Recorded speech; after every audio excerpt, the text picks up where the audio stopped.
Boa noite, telespectadores. Nosso bate-papo de hoje é com Issur Kor.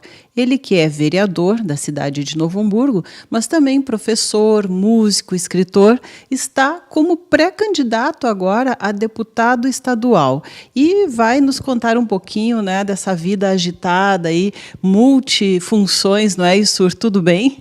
Tudo bem, muito obrigado. É um prazer estar aqui. Finalmente, de alguém que sempre foi um admirador do programa Viver Bem, estar aqui, podendo estar frente a frente contigo e fazendo parte dessa programação maravilhosa.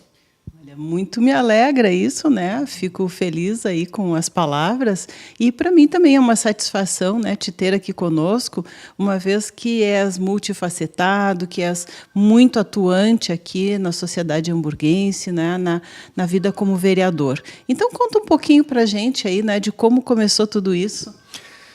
Eu sempre fui alguém muito participativo, desde o tempo de escola, de grêmio estudantil, do tempo de basquete, dos esportes, enfim. Eu era aquele que tomava a frente, né? Aquele que, quando alguém estava insatisfeito com alguma situação com o professor, com alguma situação na escola, onde quer que fosse, eu era o que tomava a frente e ia representar o grupo, conversar, né, digamos, com os nossos tutores ou quem quer que seja. E sempre tive esse gosto pela política. Em 96 eu entrei na Força Aérea, depois de sair do Liberato, e ali também eu tomei muito gosto pela questão da liderança. Aprendi muito sobre liderança conquistada e não imposta, que é a que realmente ganha mais respeito, e a partir disso ali, então, sempre tive a ambição da participação política. Filho digamos, que atua na área política, o Nelson Kor, esposo da Maria Solange, minha mãe, eu sempre também pude acompanhar as desventuras da política, as insatisfações do meu pai e vendo as possibilidades de fazer diferente daquilo que muitas vezes ele trazia como ruim, o lado ruim da política. Com esse aprendizado, então, sempre ambicionei, Eliane, desde 2003, 2004, comecei com essa ambição de ser vereador e só em 2012 eu tive a coragem, então, de concorrer pela primeira vez. Sempre fui músico, né? Então muitas pessoas me diziam, olha, Issur, tu pode concorrer a vereador e fazer muitos votos, tu pode fazer muitos votos, muita gente te conhece. Mas a minha preocupação era que mesmo eleito, para as pessoas me conhecerem, em que área eu iria atuar? Porque me eleger por ser conhecido não era o suficiente para que eu fizesse um bom trabalho, né? Se eleger é uma coisa, mas ter um bom resultado depois de eleito é algo muito mais complicado, muito mais difícil. Como eu fiz em 2008 pedagogia, e me apaixonei muito pela questão da educação. Tenho uma irmã professora também. Encontrei então na junção das duas coisas, a ambição da liderança, junto com o professor que eu me formei, e em 2010 passei no concurso no município de Dois Irmãos, e fui alimentando essa vontade, até que em 2012 concorri pela primeira vez para defender a bandeira da educação e da cultura que estamos fazendo aqui através desse programa, né? E fui, digamos assim, reconhecido pela comunidade, me elegendo pela primeira vez com 2.978 votos. Batalhei 4 anos com a bandeira da educação, porque eu acredito piamente, não é só pela minha formação, que o caminho da nossa solução do nosso país e da evolução da sociedade passa pela sala de aula. Na verdade, inicia na sala de aula, né? E ganha outros espaços a partir dali. E em 2016, então, fui reconhecido na minha reeleição, passando para 6.857 votos, sendo o mais votado daquele pleito e o mais votado da história da cidade de Novo Hamburgo, superando em cerca de 2.000 votos o antigo recorde.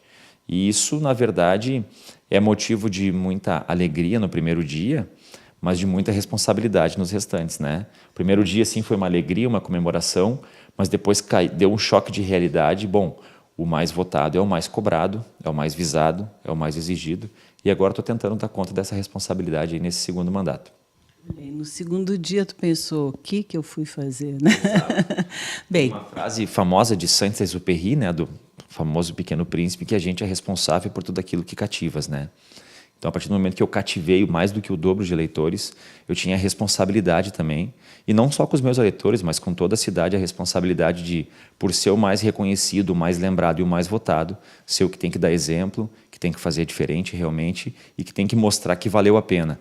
Porque cada vez que um político, isso eu carrego comigo, Eliane, cada vez que um político decepciona as pessoas, ele não decepciona só por ele cria uma descrença na política num todo. E faz com que a pessoa perca o crédito na política. E isso só prejudica, porque quanto mais as pessoas do bem se afastam da política, mais deixam espaço para as pessoas do mal, digamos assim, né? É verdade. Olha, a gente sabe muito bem do que tu estás falando aí, né? O nosso cenário nacional está deixando isso tudo muito bem explícito e realmente as pessoas não querem nem ouvir falar. Por conta disso, às vezes pessoas boas, competentes, são jogadas todas no mesmo, né, na mesma vala comum que se diz, não é? Das críticas, das opiniões. Mas por isso a gente está aqui, né, para mostrar que existe pessoas imbuídas, né, com bom caráter, que buscam realmente exercer a função para a qual foram eleitas, não é, Isur?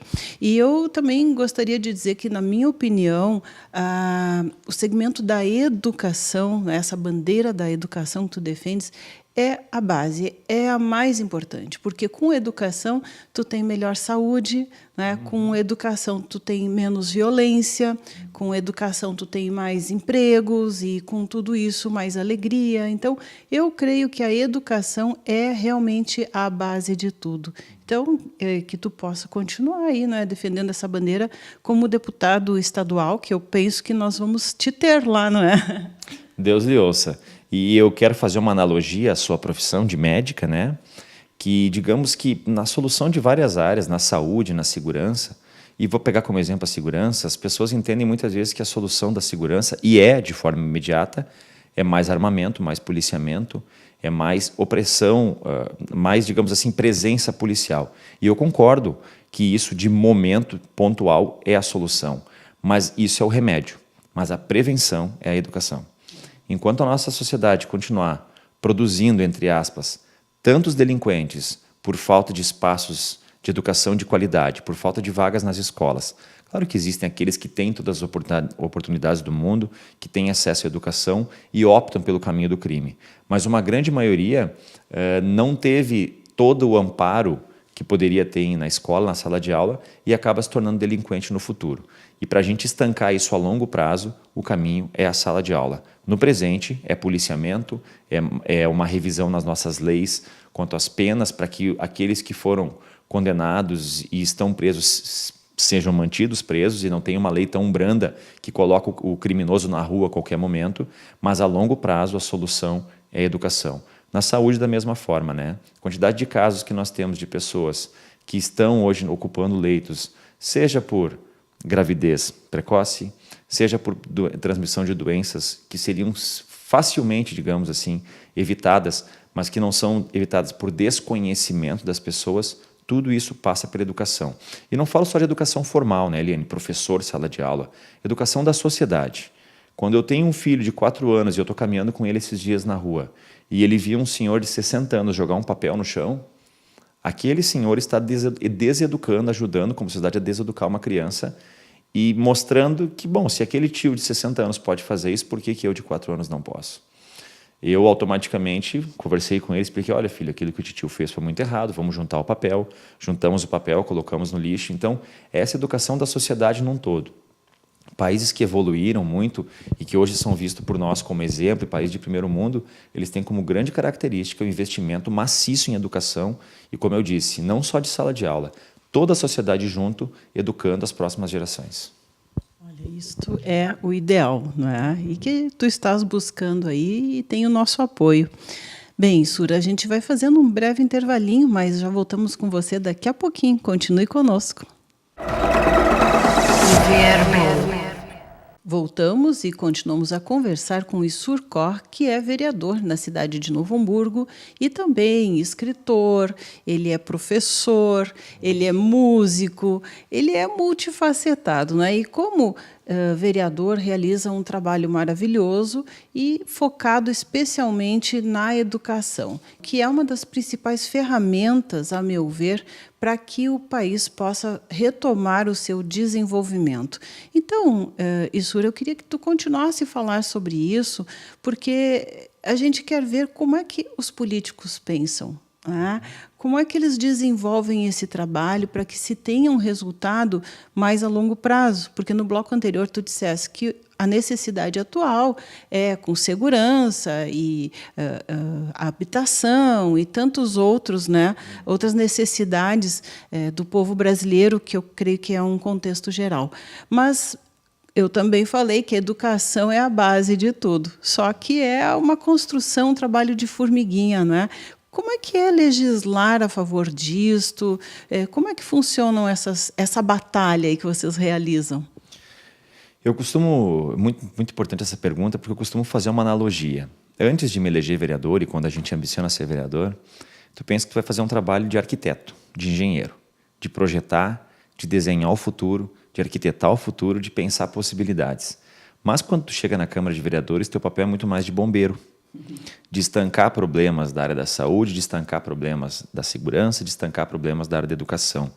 Ou seja, da falta de vagas em leitos de hospital, da falta de vagas na rede municipal, das ocorrências em detrimento da falta de policiamento em algumas estruturas que nós não temos. Então, tu passa muito mais tempo do mandato, Eliane, correndo atrás da solução dos problemas do que conseguindo projetar um futuro.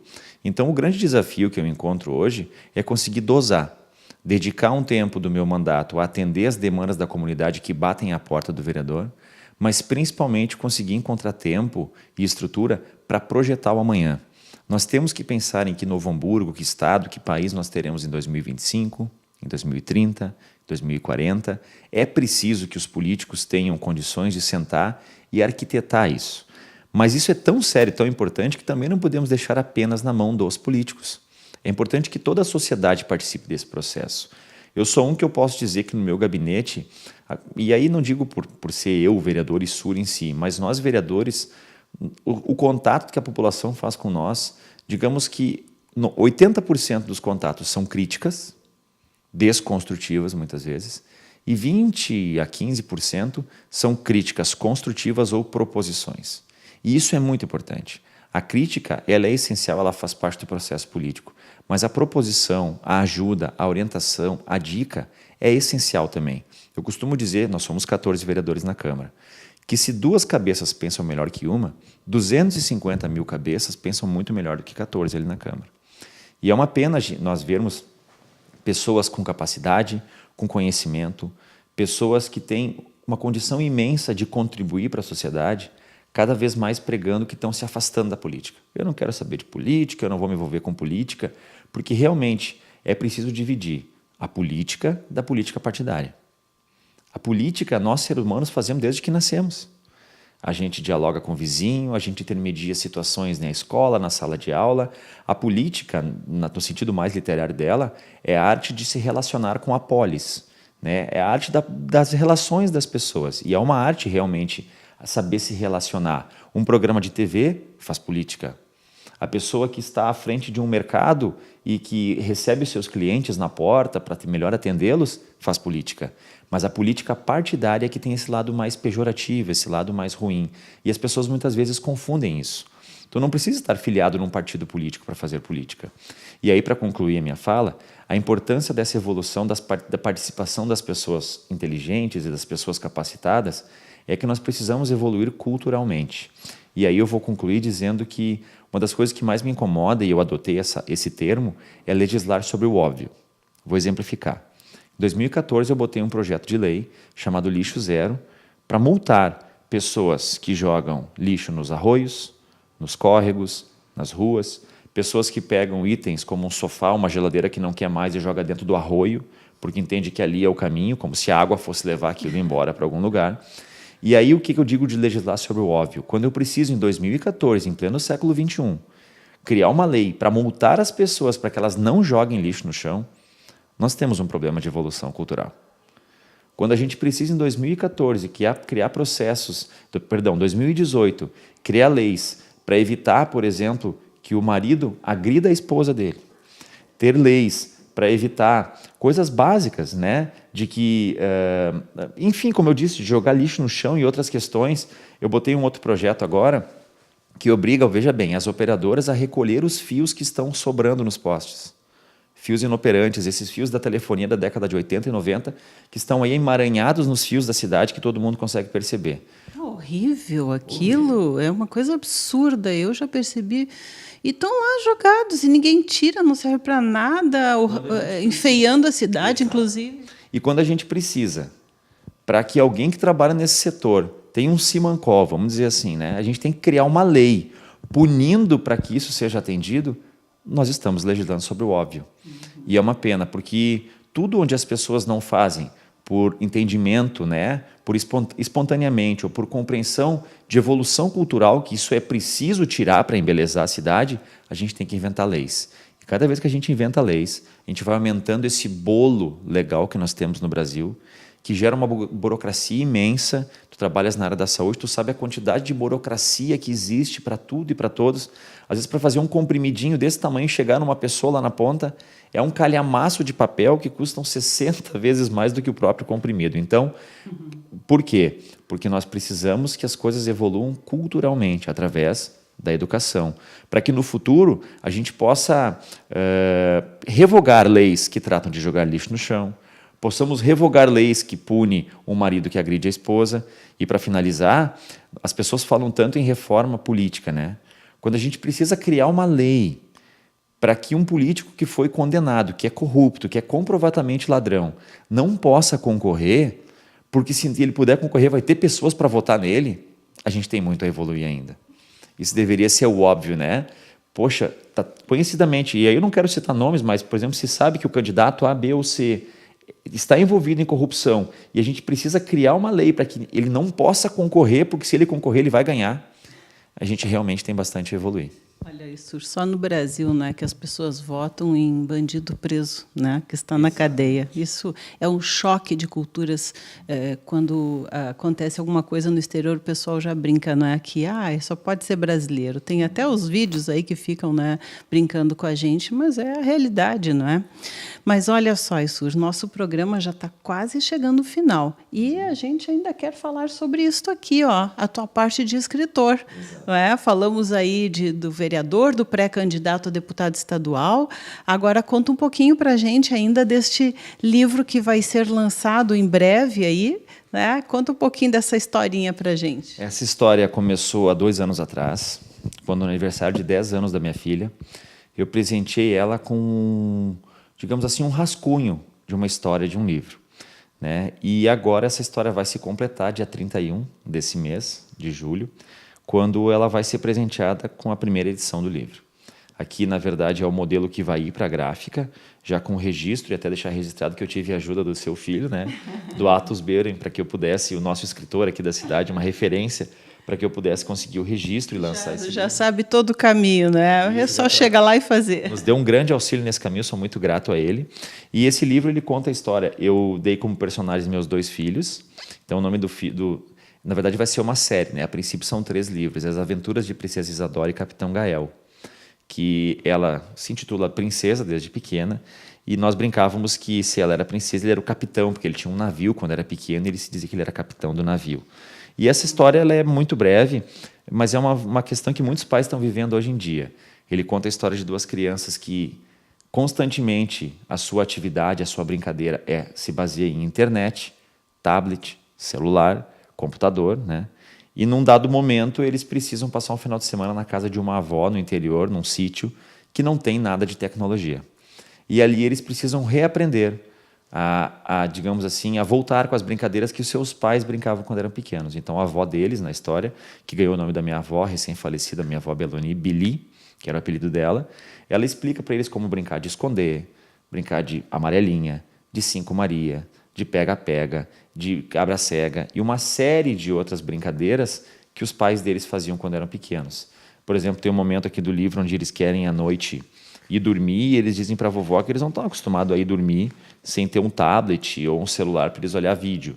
E a vovó diz que vai fazer o que fazia antigamente, daí ela conta histórias para eles, como ela contava quando os pais deles eram pequenos.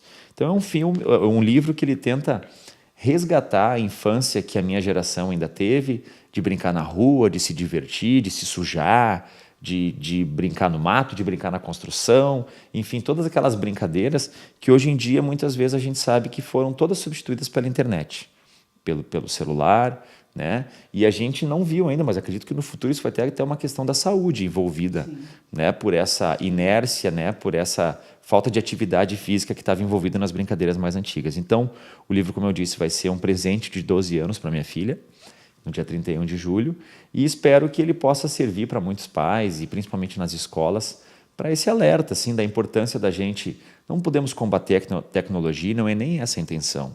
Disputar espaço à tecnologia, porque ela está aí, ela é importante e ela faz parte desse processo. Mas da gente resgatar e não perder ainda aquelas brincadeiras saudáveis da infância que todos nós tivemos em algum momento. Então, o livro As Aventuras de Princesa Isadora e Capitão Gael, Aprendendo a Brincar, né? Retomando, então, aquela brincadeira da infância. Olha, Sur, vamos espalhar esses livros aí por tudo, porque a gente se inspira, quem sabe os filhos vêm perguntar, não é, o que era isso, e a gente tem essa oportunidade de interagir, não é, que a gente não está podendo quando eles estão lá na frente dos jogos, né, na internet, que é difícil de tirar de lá, porque sempre não pode sair naquele momento, né? Então, parabéns, é maravilhoso, muito sucesso aí com este, que é o primeiro, talvez, de muitos livros aí, né, que tu venhas a lançar.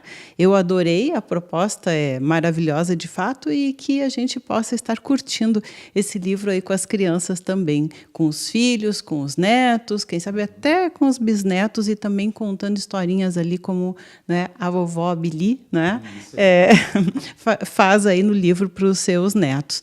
Muito obrigada, Isur. A gente agradece a tua presença conosco. Ficamos felizes aí de saber deste trabalho que muitas vezes a gente não conhece e que é uma satisfação poder conhecer e poder também transmitir aos nossos telespectadores. Obrigada, sucesso nas eleições também e até breve, se Deus quiser. Se Deus quiser.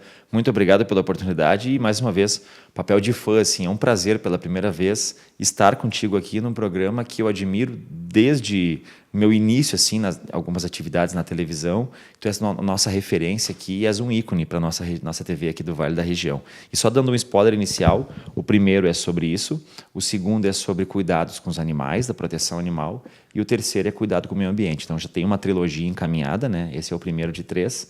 E espero chegar no futuro aí, que nem o teu filho aí, com 8, 9 livros aí, que é um grande escritor também. Muito, muito obrigado de coração por estar aqui contigo e pode ter certeza que vai ficar guardado na minha história. Vou querer um DVD para mim, viu?